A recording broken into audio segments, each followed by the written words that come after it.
Graça e paz. Como é que vocês estão? Tudo bem? Colossenses. Capítulo 1. Eu vou ler aqui do verso 17 ao verso 20. Ele é antes de todas as coisas, e nele tudo subsiste. Ele é a cabeça do corpo, que é a igreja. É o princípio e o primogênito dentre os mortos, para que em tudo tenha a supremacia. Pois foi do agrado de Deus que nele habitasse toda a plenitude e, por meio dele, reconciliasse consigo todas as coisas, tanto as que estão na terra, quanto as que estão no céu, estabelecendo a paz pelo sangue derramado na cruz. Meu Pai maravilhoso, eu quero te dar graças, porque tu não desistes de nós, porque tu tens empenhado um amor extremado para nos alcançar. Nós te agradecemos, Pai, porque a tua palavra é poder, e pelo teu Espírito tu falas, para que o teu Filho amado, nosso Salvador, seja glorificado. É no nome dele que nós oramos. Amém. Eu não tenho conseguido ir muito no meu livrinho velho, de capa velha, mais novo, o Evangelho Maltrapilho. Eu tenho ficado aqui caminhando devagar, compartilhar com vocês alguma coisa aqui. Você realmente aceita a mensagem de Deus, de que Deus está perdidamente apaixonado por você? Creio que essa pergunta esteja no cerne de nossa habilidade de amadurecer e de crescer espiritualmente. Se no nosso coração não cremos realmente que Deus nos ama como somos, se estamos ainda maculados pela mentira de que podemos fazer algo para que Deus nos ame mais, estamos rejeitando terminantemente a mensagem da cruz. A cruz é uma paixão louca. Tanto é que nós falamos da sexta-feira da paixão. É a paixão de Deus por uma turma terrivelmente perdida, mas que Ele tem um amor. Você realmente aceita a mensagem de que Deus está perdidamente apaixonado por você? Você crê nisto? O que se coloca no caminho para não abraçarmos este chamado, normalmente são coisas muito sérias que nós colocamos ali no meio. Imagine que Jesus esteja chamando você hoje. Ele estende um convite dizendo: receba o amor do meu Pai, incondicionalmente.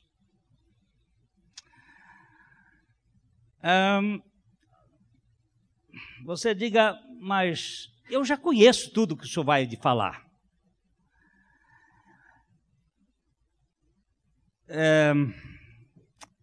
Vou ouvir qualquer coisa que o senhor tiver que dizer.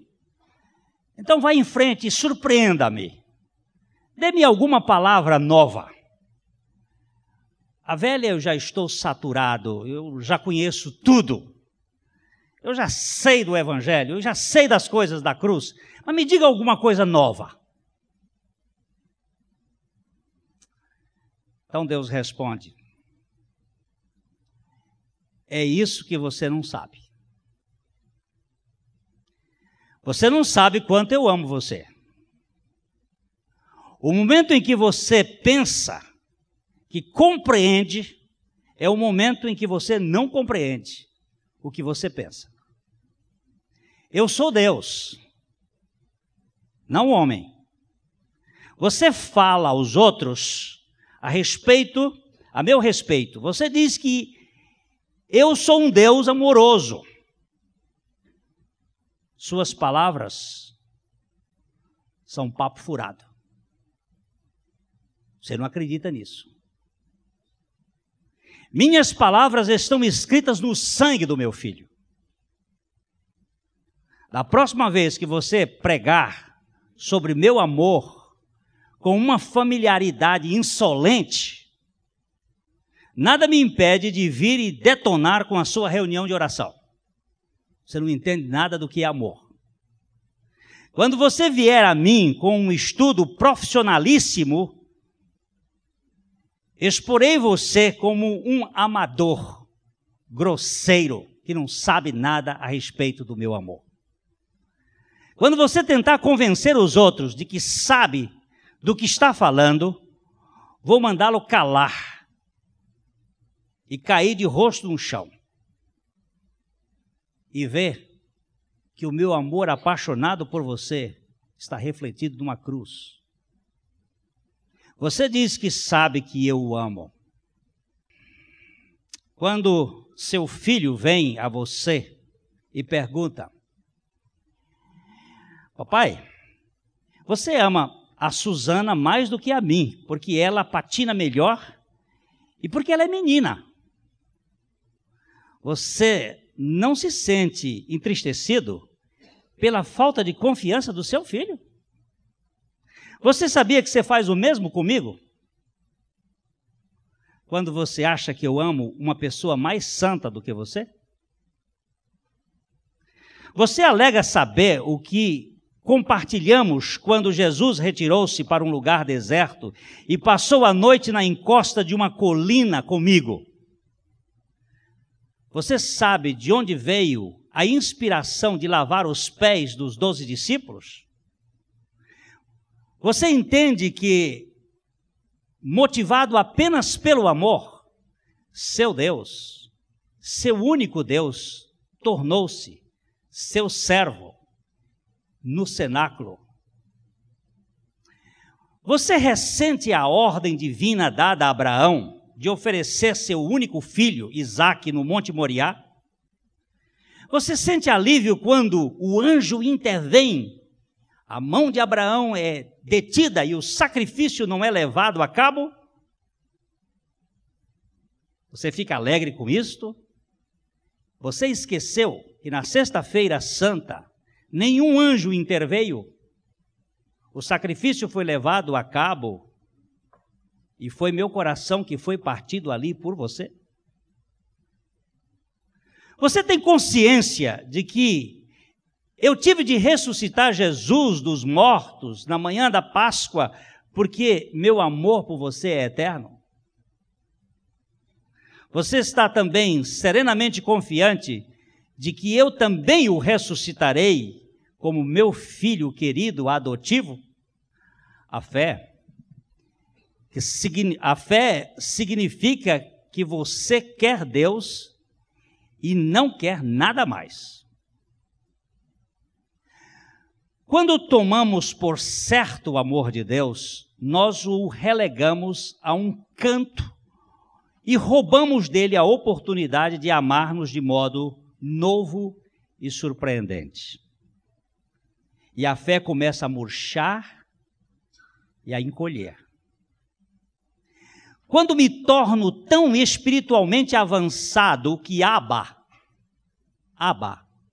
é coisa superada, nesse ponto o Pai já foi passado para trás, Jesus foi domesticado, o Espírito Santo emparedado e o fogo pentecostal extinto. A fé evangélica é o oposto da indiferença. Ela implica sempre numa profunda insatisfação com a nossa presente condição. Há na fé movimento e desenvolvimento.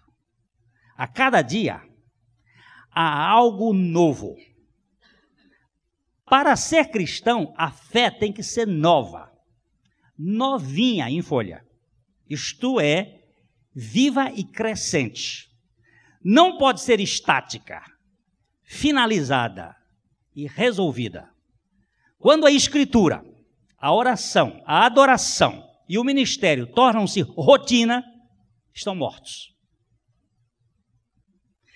Quando concluo que não consigo lidar com o terrível amor de Deus, parto para águas rasas para evitar as profundezas. Seria mais fácil encerrar as cataratas do Niágara numa xícara de chá do que compreender o amor selvagem e irrefreável de Deus. Como é que eu quero compreender Deus? Este aqui é o problema, o meu grande problema. Eu quero domesticar Jesus Cristo. Eu quero explicar como é que as coisas de Deus acontecem.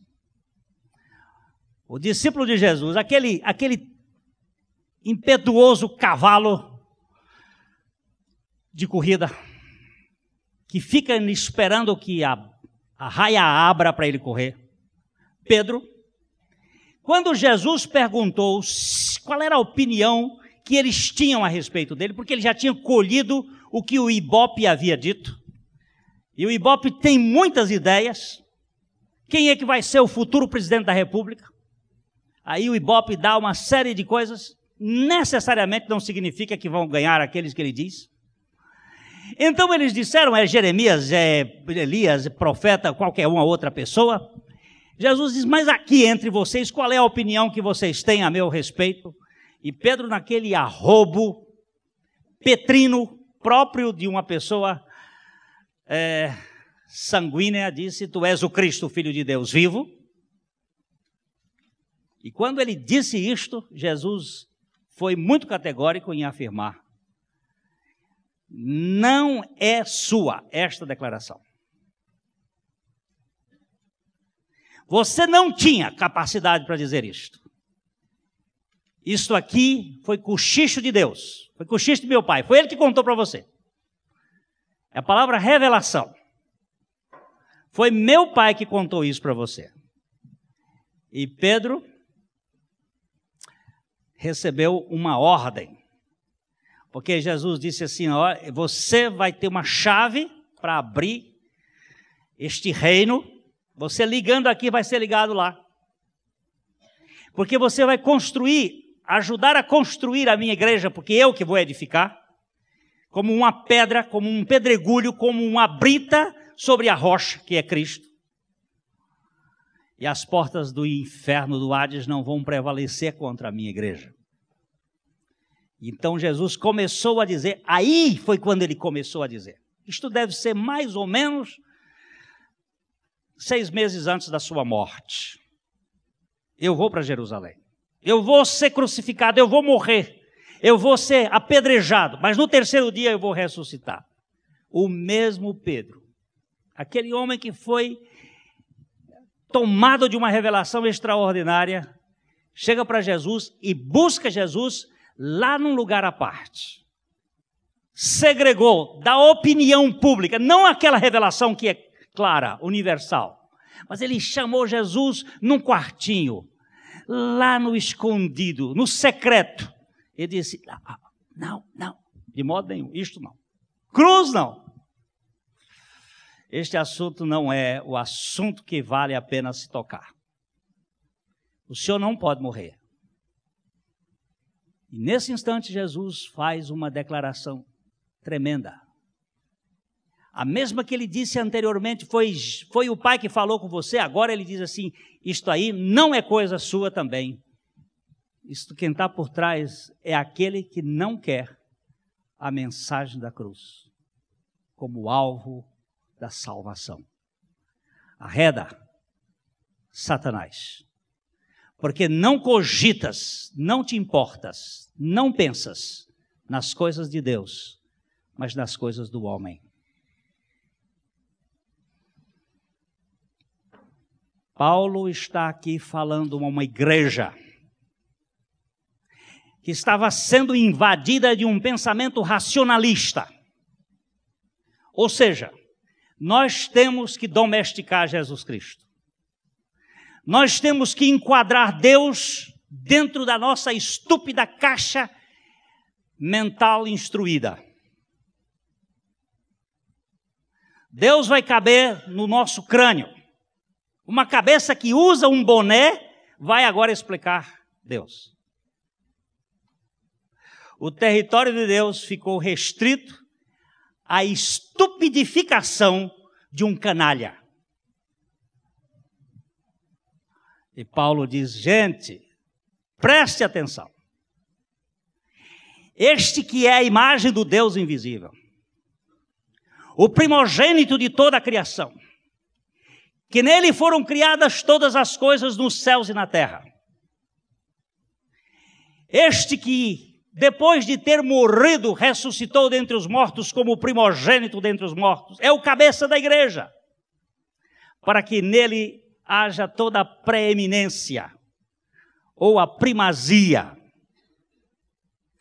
Ele é aquele que detém a capacidade, o poder de nos fazer amigos de Deus.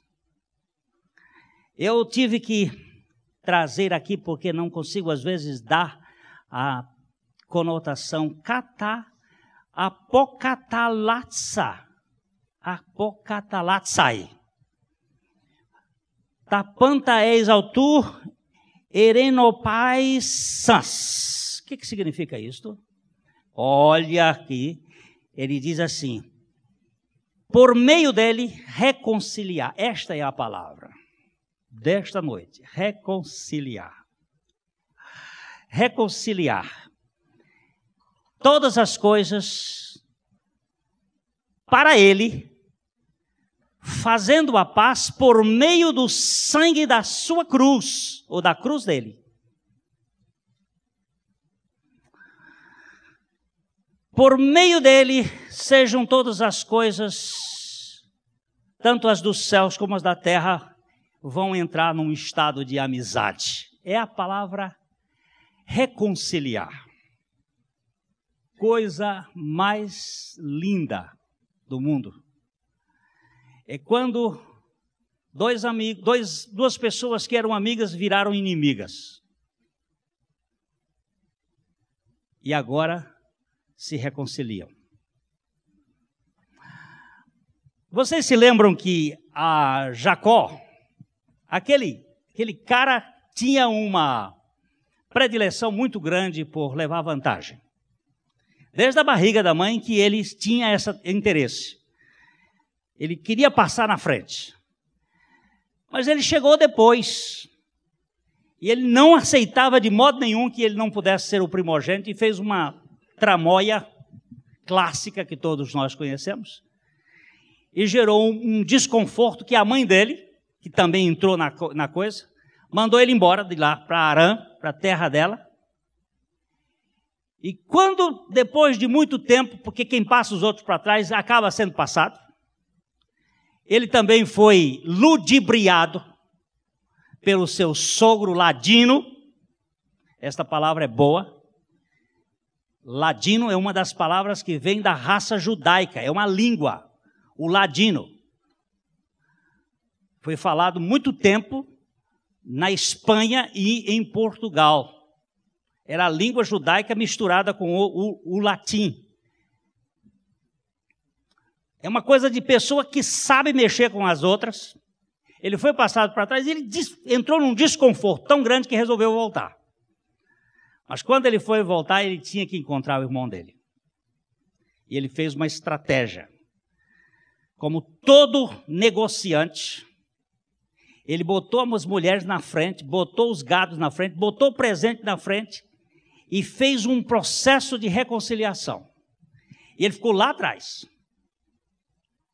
Esperou todo mundo ir na frente e ele ficou lá atrás. Disse, eu não sei o que vai ser, mas antes Deus precisava tratar com ele. Tratar com e tratar de. Deus precisava levar aquele homem ao fim dele mesmo. Jacó tinha necessidade de entrar no val. Todo mundo procura, desde priscas eras, os montes, as alturas. Mas Deus nos encontra sempre nos vales. Nós sempre queremos buscar Deus nas montanhas. Mas as montanhas são lugares muito áridos. Santo Agostinho dizia, em cima das montanhas, a água escorre para os vales e deixa lá em cima estéril. Os vales são férteis. Os vales têm vida.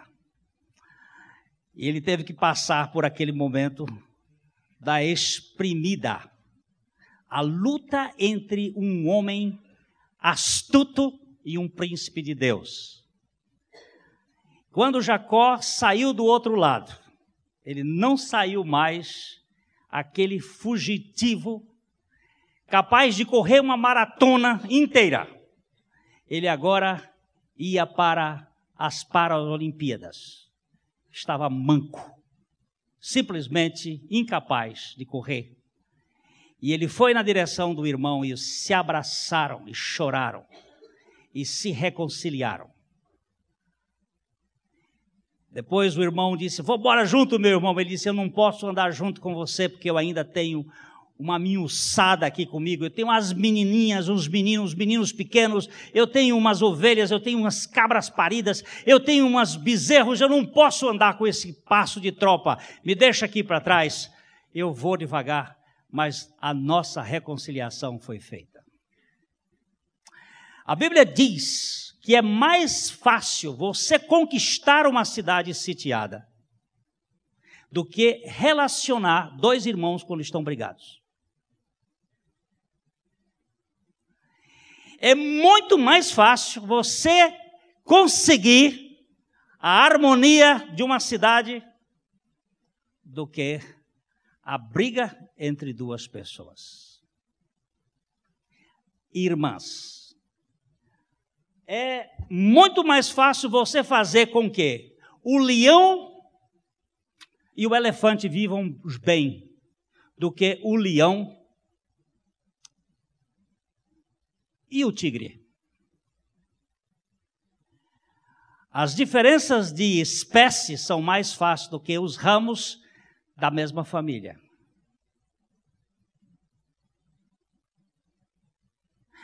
Reconciliar rebeldes significa desarmar estas pessoas. Ele vai dizer mais adiante, não tem mais grego, nem judeu, nem bárbaro, nem cita. Acabou! Mas o que significa a reconciliação?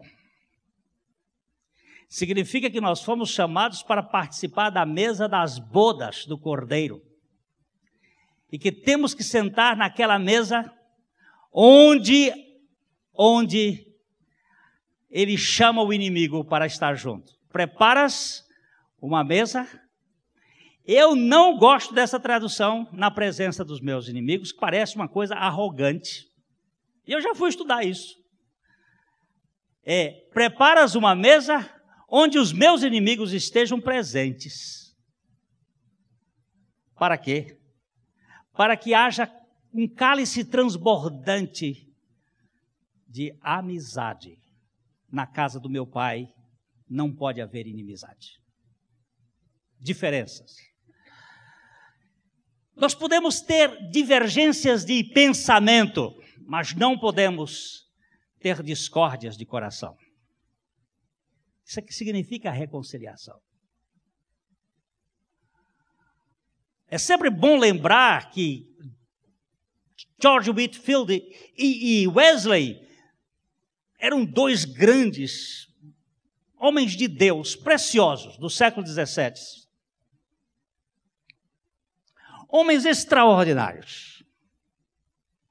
Mas eles eram bem opostos quanto à teologia. Um calvinista de 4 costados. O outro com tendências muito fortes arminianas. Alguém disse que a história é contada dos dois lados. Eu nunca consegui achar porque precisava procurar um historiador que dissesse com quem que aconteceu realmente. Eu sempre uso mais o George Whitefield, porque foi quem morreu primeiro. Perguntaram, certa ocasião, a Whitefield: o senhor vai se encontrar com John Wesley no céu? Ele disse: não vou. O senhor quer dizer que John Wesley não é salvo? Ele disse: não disse isso.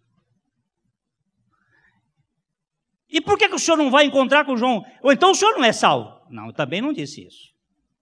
Eu estou dizendo que eu não vou me encontrar com ele no céu. E por que o senhor não vai se encontrar com ele no céu? Ele disse: meu amigo, o senhor John Wesley é um homem tão especial e é um homem tão próximo de Deus que a multidão que estará entre ele e eu é tão grande que nós não vamos encontrar no céu. Apesar de nós não podermos pensar juntos, eu considero ele como algo superior a mim. O princípio da reconciliação é que Deus nos amou tanto, mas é tanto que ele ficou apaixonado por nós. Não pelas nossas qualidades e nem os nossos defeitos o impediram de nos amar. Porque o amor não tem nenhuma relação de causa e efeito. Eu vou amar você porque você me ama.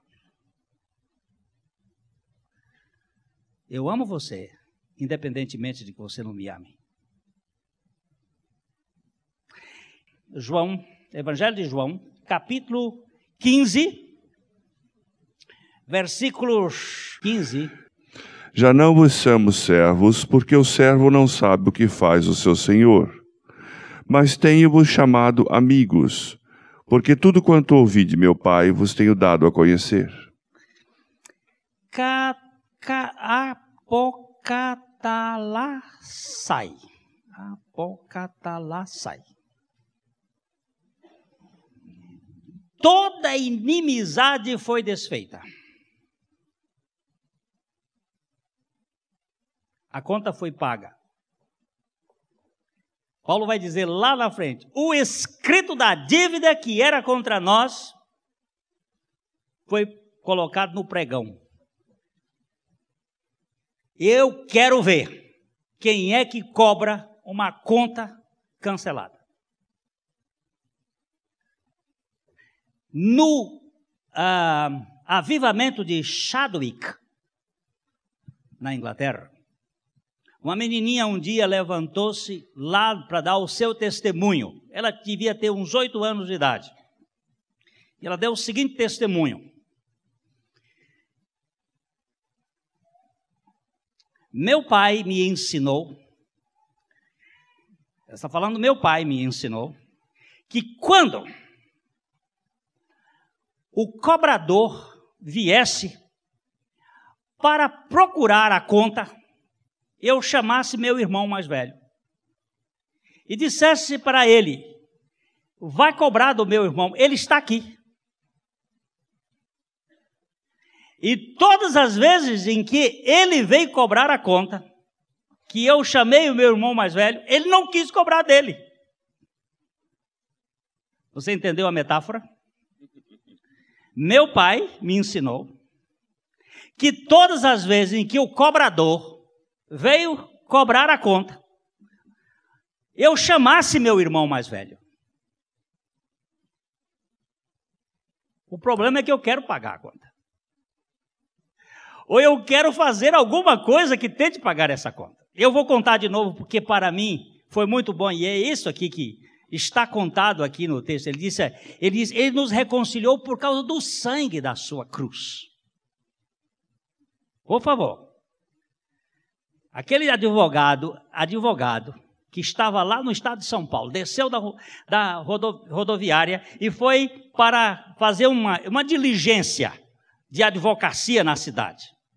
Quando ele desceu, viu um menino passando assim na rodoviária com uma mala enorme, pesada, e o menino, colocando a mala nas costas, ia trambecando as pernas com aquela mala. E o advogado passou, olhou, deu uma risada e ficou pensando: podia até pegar uma mala menor. E o menino foi embora, passou no meio da multidão e ele logo chegou no hotel. O hotel era pertinho da rodoviária. Aqui são hotéis de beira de rodoviária. Ele entrou no hotel e estava preenchendo a sua ficha quando veio uma voz que disse assim: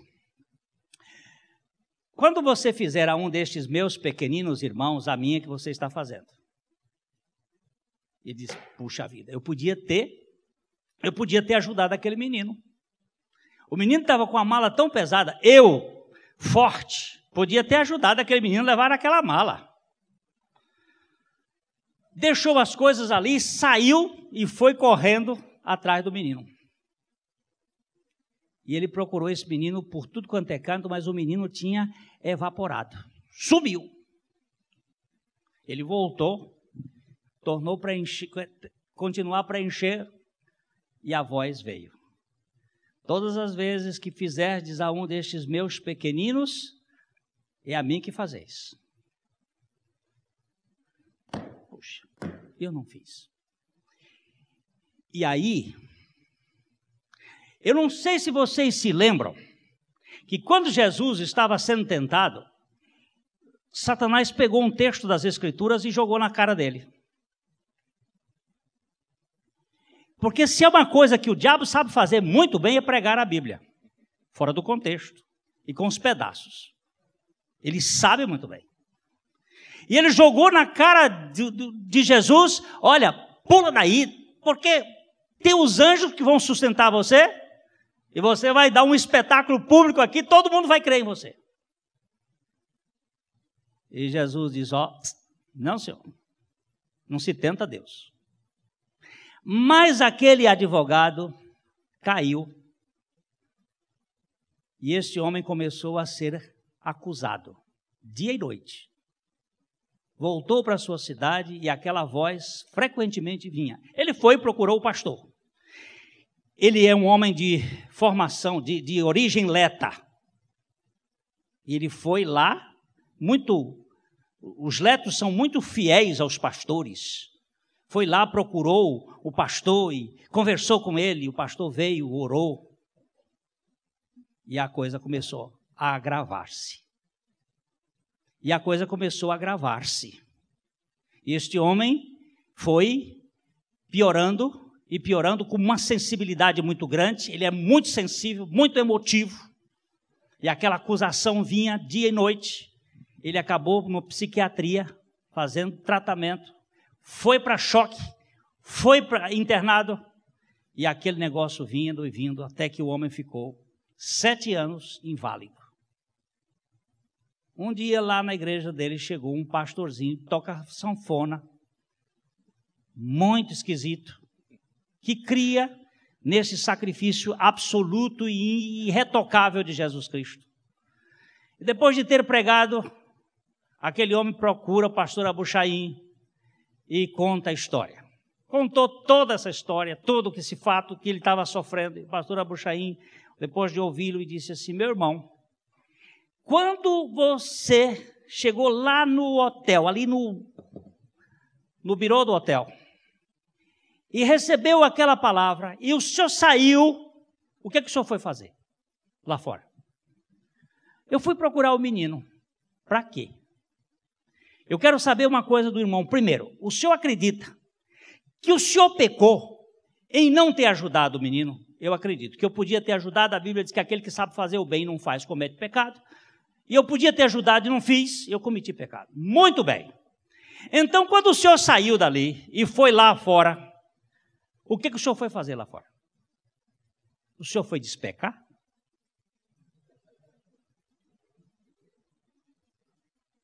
Hã?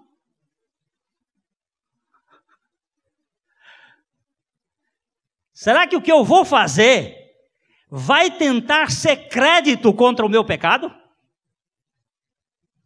Se eu subir uma montanha de joelho, isto aí vai ser tão importante que Deus vai considerar esse meu sacrifício em detrimento do sacrifício do seu filho? E se eu fizer o bem para a humanidade e colocar todos os meus recursos para o bem dos pobres, será que este meu ato de filantropia e de amor vai ser considerado como algo positivo para a minha aceitação diante de Deus?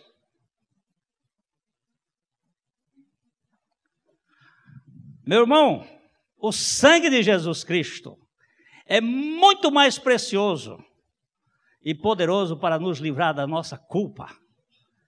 Aí o homem bateu a mão na testa, meu Deus, o despecar foi despencou o cara.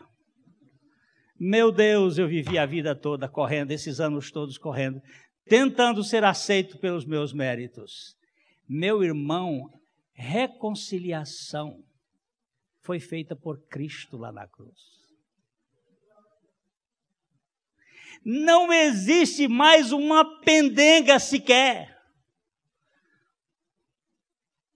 Não há mais culpa ou condenação.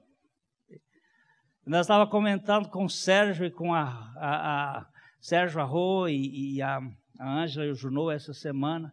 Nós não temos cantado muito mais aquele hino, não há pecado oculto maior que o teu amor, não há nada que fizemos que não pôde perdoar. Faz tempo que a gente não canta isso. Não existe mais cobrança. Não existe mais cobrança. Ele foi anulado completamente. É isso que ele está dizendo. Por que ele é o cabeça da igreja? Ele é cabeça de uma coisa que está aí sem condições de vida? Não, senhor.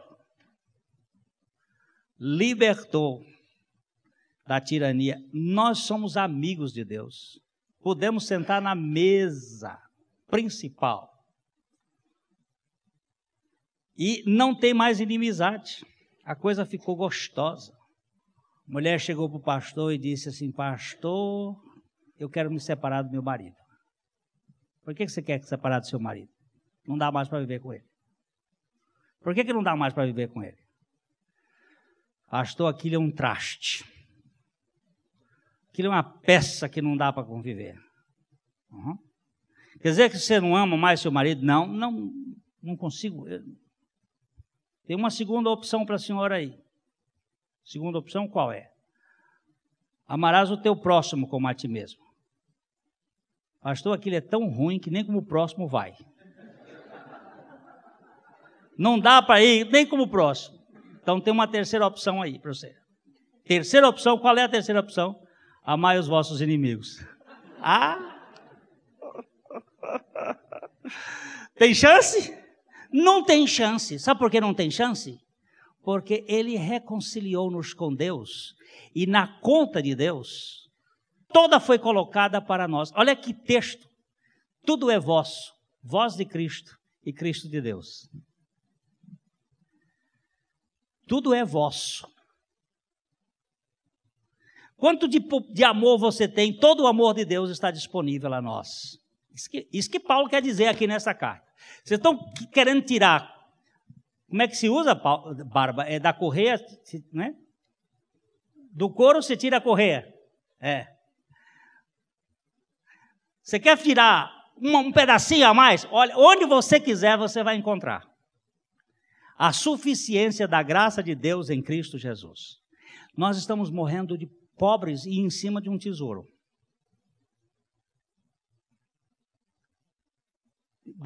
Várias coisas dessa natureza. Muito tempo que eu não conto essa história. Faz muito tempo. Lá na Índia, na região de Bombaim, havia um mendigo que pedia esmolas em cima de uma pedra.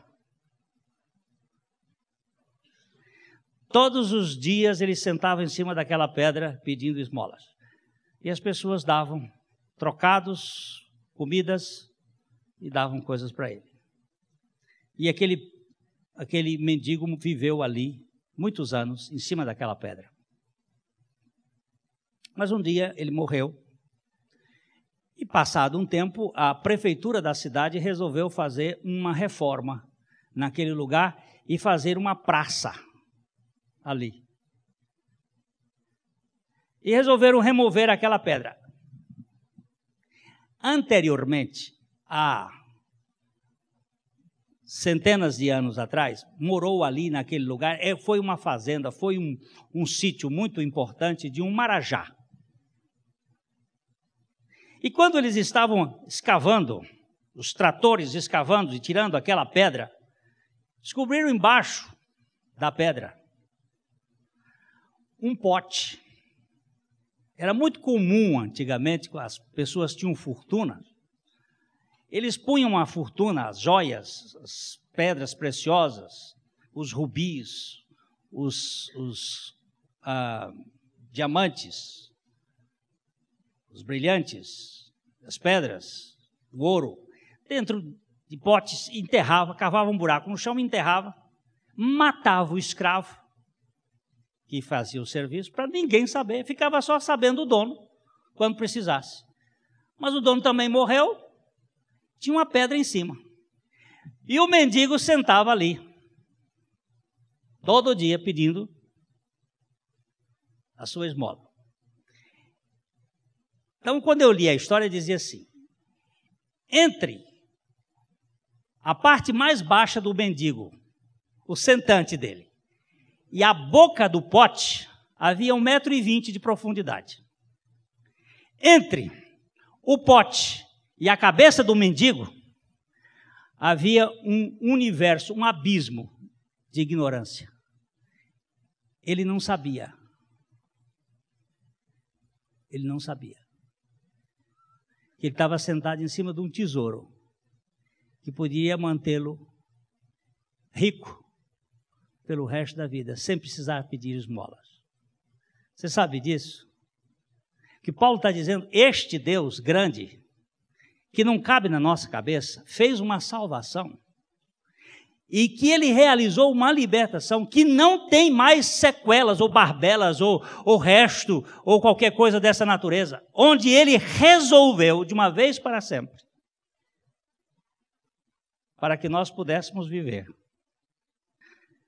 isentos, inculpáveis. As palavras que ele usa aqui, 3 palavras que ele coloca aqui. Colossenses 3:22. Perdão, 1:22. 22. Agora, porém, vos reconciliou no corpo da sua carne mediante a sua morte, para apresentar-vos perante ele, santos, inculpáveis e irrepreensíveis. O que nós somos perante ele? Santos, somos inculpáveis e somos irrepreensíveis perante ele, diante dos seus olhos. Como é que ele nos vê? Agora, queridos meus, 2 coisas eu vou para terminar aqui. 2 coisas. Olha, Salmo 131. Me diga se isso aqui é coisa pequena. Senhor, não é soberbo o meu coração, nem altivo o meu olhar. Não ando à procura de grandes coisas, nem de coisas maravilhosas demais para mim. Pelo contrário, fiz calar e sossegar a minha alma, como a criança desmamada se aquieta nos braços de sua mãe, como essa criança é a minha alma para comigo. Espera, ó Israel, no Senhor, desde agora e para sempre. Como é que ele começa esse salmo aí, Renan? Senhor, não é soberbo o meu coração, nem altivo o meu olhar. Não ando à procura de grandes coisas, nem de coisas maravilhosas demais para mim. Eu quero fazer uma pergunta para vocês. Me responda. Você consegue sossegar a sua alma? Você consegue fazer com que a sua alma fique como uma alma de uma criança amamentada no colo da mãe? Você consegue descansar a sua alma de tal modo que você não fica preocupado com o que vai acontecer? Você acha que isso é pequeno? Quando é que nós vamos descansar na suficiência de Deus, dizendo assim, eu sei que o Senhor me aceitou e que não vai me rejeitar nunca? Quando é que nós vamos ficar dormindo no colo do Pai, dizendo assim, Pai Celestial, obrigado pelo sacrifício de Jesus Cristo, que foi suficiente. E eu agora vou soltar foguete, eu vou pular de alegria, eu vou cantar, eu vou celebrar, eu vou fazer festa. Porque mesmo que todo mundo me rejeite, o Senhor me aceitou. Quando é que nós vamos fazer isso? A segunda questão que eu vou perguntar é o seguinte. Você se lembra daquele camarada que atravessava um abismo em cima de uma carriola? Levando uma carriola?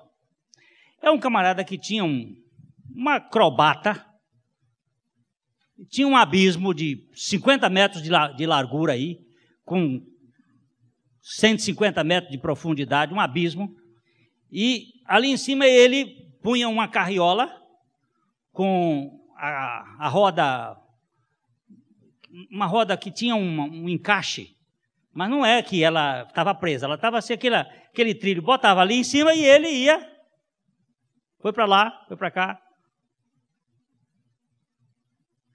Todo mundo achou fantástico, um sujeito atravessar uma carriola, com a carriola na mão, aprumando em cima de aquela altura.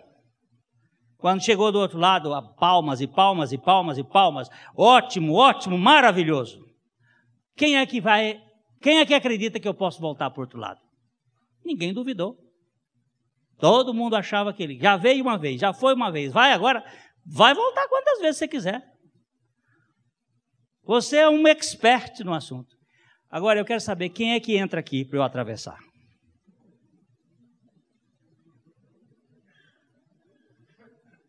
Vamos embora. Quem é que entra aqui para eu atravessar? Me diz aqui. Diz que do meio da multidão, uma vozinha gritou, eu vou.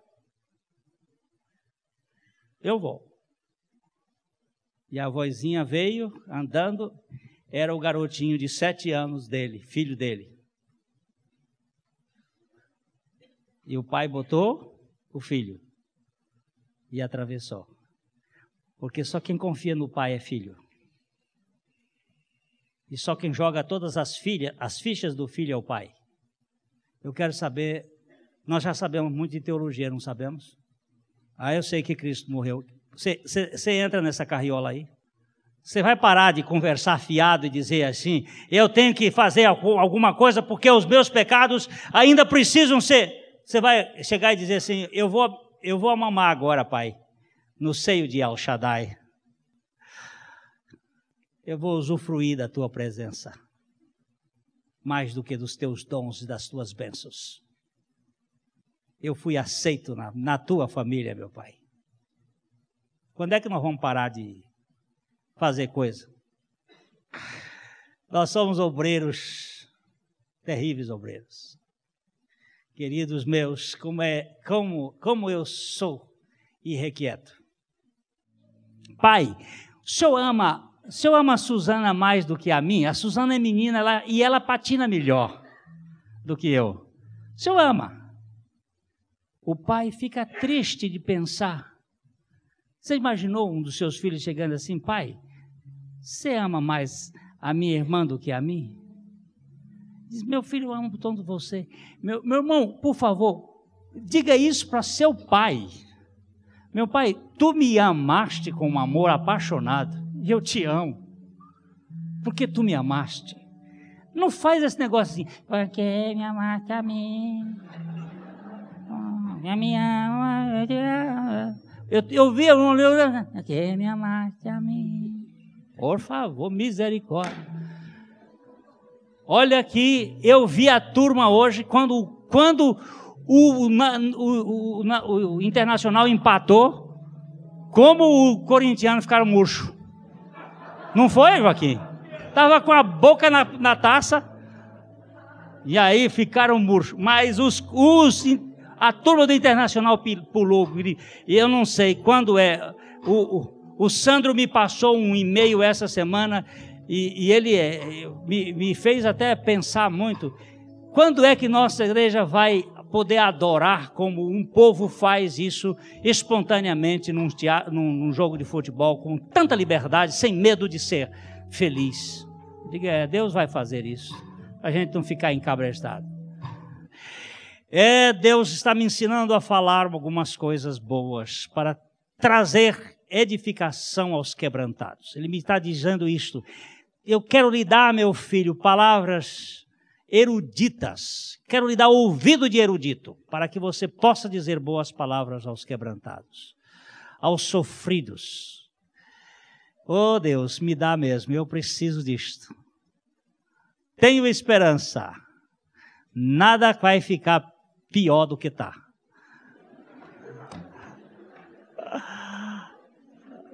Ele é a minha esperança. Nesse mundo é sempre problema, mas eu tenho certeza da suficiência da graça. Um dia, você sabe o que significa cemitério? É lugar de dormir. Vai dormir em paz.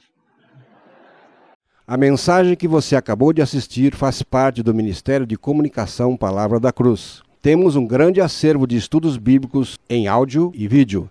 Distribuímos também gratuitamente o jornal mensal Palavra da Cruz. Entre em contato conosco pelo fone 0 operadora 43 3372 8900 ou pelo e-mail livraria@piblondrina.com.br.